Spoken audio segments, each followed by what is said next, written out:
Hi hello welcome to post 360. నేను మీ Murali Rapalli. ABN అంటే ఒక టీవీ ఛానల్, ఒక న్యూస్ పేపర్ ఉన్నటువంటి సంస్థ. ఆ సంస్థ ఒక వర్గానికే కొమ్ము కాస్తుందని గతంలో చాలామంది మాట్లాడారు. అది మాత్రం 100% వాస్తవం అని ప్రూవ్ అవుతూ ఉంది ప్రతిసారి. ఎందుకంటే రీసెంట్గా చంద్రబాబు నాయుడు గారు లడ్డు వివాదంలో ఒక్క వార్త కూడా వేయలేదు. అదేవిధంగా ఎవరైతే తెలంగాణకు సంబంధించినటువంటి ఎమ్మెల్సీ వచ్చి కూర్చొని మాట్లాడుతూ ఉంటే ఆ ఎమ్మెల్సీని కూడా get out of my studio అంటూ అక్కడ మదం ఎక్కినటువంటి ఒక రిపోర్టర్ మాట్లాడుతున్నారు. ఆయన రిపోర్టరా, న్యూస్ రీడరా, ప్రజెంటరా, ఆ ల్యాగులు మాస్టరా, ఏదేదో అంటూ ఉంటారు. ఆయన వెంకటకృష్ణ అంటూ ఉంటారు. ఆయన విచ్చలవిడిగా మాట్లాడి వాళ్ళని తోలనాడి పంపించేయటం జరిగింది. గెట్అవుట్ అంటే ప్రతి ఒక్కరికి ఫ్యాషన్ అయిపోయింది. సిగ్గు సరాలు లేకుండా రాన్న ఫస్ట్ డిబేట్లోకి పిలుచుకుంటారు. వచ్చిన తర్వాత మేమే తోపులని ఇలా నాటకాలు నవ్వుతూ ఉంటారు.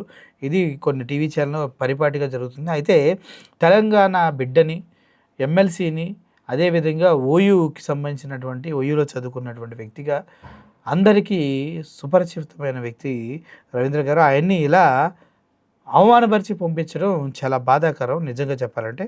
ఒకసారి వీళ్ళు తెలంగాణ వాళ్ళు ఈ విషయం పైన ఎలా స్పందిస్తున్నారు, ఏబిఎన్ని ఎలా చూస్తున్నారు అనేది నాకు ఒక వీడియో దొరికింది.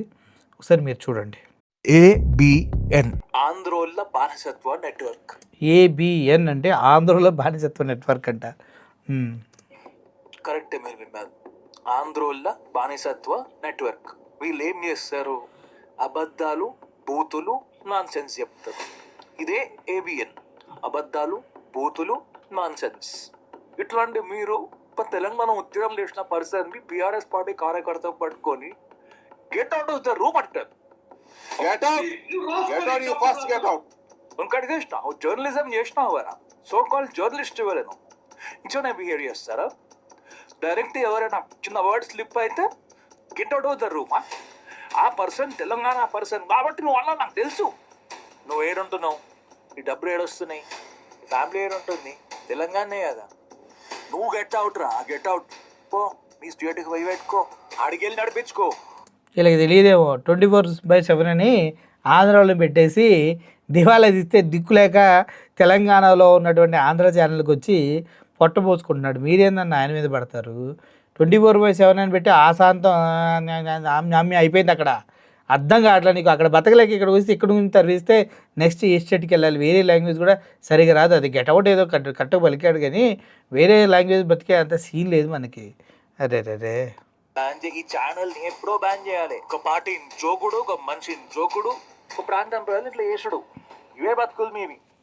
తల్లి బిడ్డలు చిగురించే కొమ్మలు, చిదిమేసిన పువ్వులు, త్యాగాల గుర్తులు. అది తెలంగాణలో వీళ్ళకి సంబంధించినటువంటి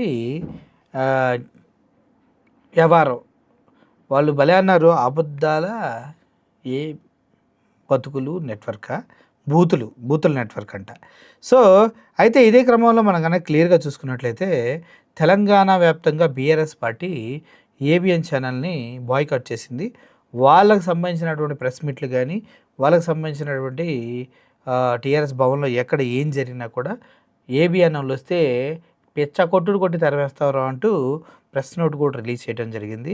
ఒళ్ళు బలిసి ఇష్టం వచ్చినట్టు వాగితే ఇలాగే జరుగుతుంది. గతంలో కూడా కేసీఆర్ గారు ఇలాగే ఆపేస్తే కాళ్ళు ఏళ్ళ పట్టుకొని ఏబిఎన్ ఛానల్ని మళ్ళీ తెలంగాణలో వచ్చేలా చేసుకున్నటువంటి విషయం మనందరికీ తెలిసిందే. దీన్ని ఒక విధంగా ఆలోచిస్తే దీన్ని ఒళ్ళు బలుపనాలా, లేదంటే కళ్ళు నెత్తి మీదకి ఎక్కినాయి అనాలా, అధికార పార్టీలు మన పక్కన ఉన్నాయని ఏం వాగినా సెట్ అయిద్దని ఇలా పిచ్చిగా వాగుతున్నారనేది ఎవరికీ అర్థం కావట్లేదు. కానీ రాబోయే రోజుల్లో మాత్రం ఏబిఎన్గా గట్టిగా దిబిడయ్యే అవకాశాలు ఉన్నాయని మాత్రం వీళ్ళు స్పష్టం చేస్తున్నారు. మరి ఏంది వెంకటకృష్ణ, తెలంగాణలో ఉండకుండా దొబ్బేమంటున్నారు? వెళ్ళిపోతావు మరి? అక్కడి నుంచి ఎక్కడికి వచ్చావని చెప్పొచ్చుగా. నువ్వు కూడా మొహమాటం నీకు. 24/7 పెట్టాను, ఏపీ 24/7.